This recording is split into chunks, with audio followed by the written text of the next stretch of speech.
Our first speaker we'd like to introduce is John Tedesco. John sits on the Wake County School Board and is an advocate for neighborhood schools and education reform. Let's give a warm welcome to John Tedesco. Good evening.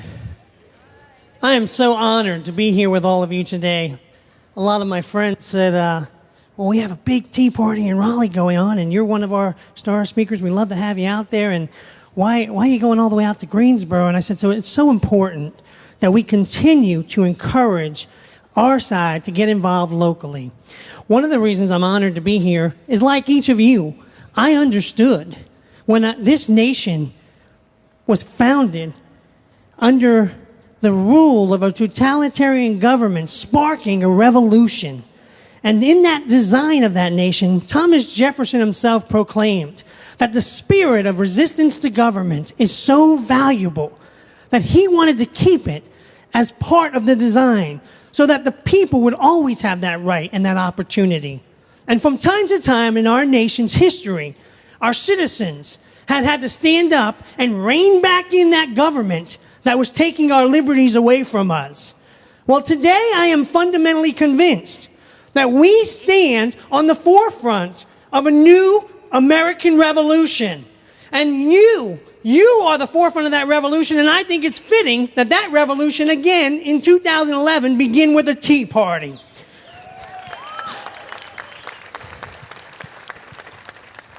There are folks out there who wish to challenge us because we're regular people who believe in our country, who want to take our country back, who care about our communities.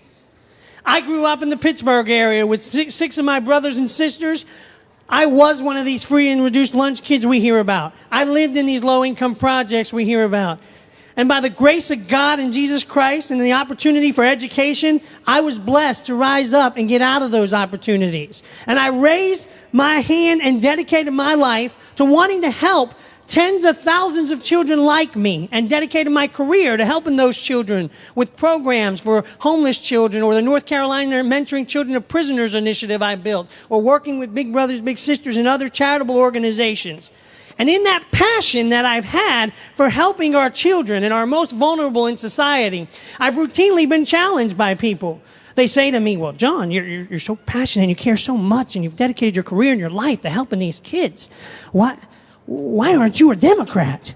And I look at them and I'm confused, and they say, well, how can you be a Republican? And I say, well, how couldn't I be? I understood even as a child. When I was a child, I remember the politicians would come into my community and they would say, don't vote for the Republicans. They're going to take away your food stamps. They're going to take away your welfare. And they would use the scare tactics of fear to keep people trapped to the entitlements that we have.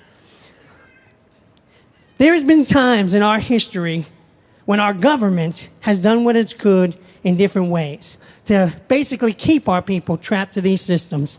I am fundamentally convinced that poverty will be the civil rights issue of our generation. And our government has traded the plantations and the slaveries and the iron shackles of slavery with the shackles of entitlements. And they are keeping people trapped to these systems on purpose. And they are doing it hand in hand with a failed education system. So I did decide to roll up my sleeves and get in the fight and join in the school systems. In Wake County Public Schools, we are the largest school system in the state. And this is local government. It doesn't get any more local, and I encourage you to be involved in that here. We have a $1.5 billion budget with 163 schools, 143,000 children, and 18,000 employees. And they used all the fear tactics they could. They united the NAACP and the anarchists, and this is self-proclaimed, not me, I'm not calling them, this self-proclaimed communist anarchist fist movement worked together to come and cause protests and disruption. They said, well, these guys, they're going to be anti-teacher, or they're going to be classism, or they're going to be racism, and they're going to try and make you feel ashamed and attack you for your values. And we went in there last year as a new board in a local community. We cut $22 million. This year we're cutting $88 million, $100 million. We didn't cut a single teacher. We actually protected our teachers. We actually added special education resources for our most vulnerable children. We added programs. We protected our classrooms. And we were specific to tell the county commissioners we're not asking them to raise taxes to do it. We were able to do that by trimming administrative waste and the bureaucrats have spent for years. We cut numerous middle managers who were managing someone who was managing something that was managing something but teaching nothing. All right? Trim the bureaucracy and there's an opportunity to protect our children. Our values in education are important. This state, for 120 years, we've had the Democrats control the legislature. And for the last century, we've seen numerous governors proclaim to be the education governor. Well, let me tell you what. The results are in North Carolina, and they failed our children, okay? Nearly a third of all of our children are dropping out. We have 2/3 of our children, when they do graduate and go on to community colleges that need remediation. We have 1.5 million children in schools here in North Carolina, and yet, while we rank towards the bottom in education in the country, we rank 4th in America in incarceration. 4th. It makes me wonder, why they don't see that it's fiscal conservatism that to be more efficient and effective with the $8,500 a year we spend to educate a child than the $35,000 we spend to incarcerate a man. All right? They keep these systems going. I encourage you, get involved locally. These issues, these people are going to try and make you feel ashamed. They're going to try and make you feel ashamed at every step. I'm not ashamed to be a conservative Christian man.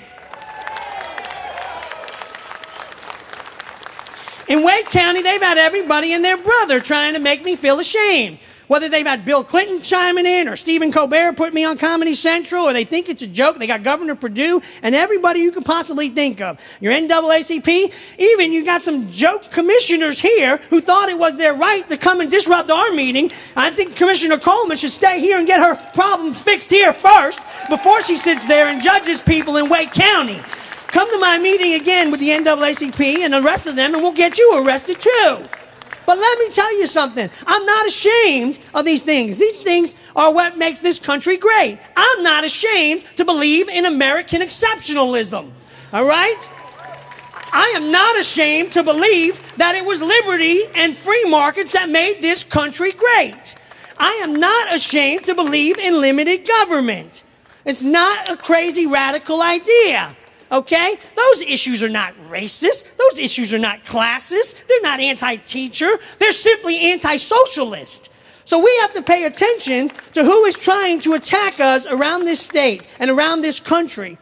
Even many of my Democratic friends who say to me, John, my party left me a long time ago. A long time ago. Many of them understand that. Reagan understood that. Many of our Democratic friends aren't our enemy. Reagan built a base of Democratic Republicans, people who still cared in this country. But the current party today, the current leadership, and the work that they do with these organizations around this country, they're not working on the same rules and platforms they were working on 40 years ago. They're working for a socialist agenda. And they are taking our country away from the America that made us great. I still believe there is opportunity. I still believe there is a bright day ahead of us as a nation. I think it is just ahead as a break over the dawn, that bright day coming back for America. But we are never going to be able to stand again as a nation until we can kneel again as a nation. And this, my friends, as long as I'm standing here under that flag, this, my friends, is still one nation under God. And this is still a nation that believes in God we trust. And this is still a nation that will defend those principles at every crosshair along the way. So I am proud to be here with every one of you in that fight. And I say, God bless America. God bless each of you as we work to restore our country, work to restore America together. Get involved locally. Continue the work you're doing here in this community. Get involved with your county commissioners, your municipalities, with your schools. Work to take these institutions back so that they represent you and our values and the American people, not the socialist agenda. Together, we will restore America.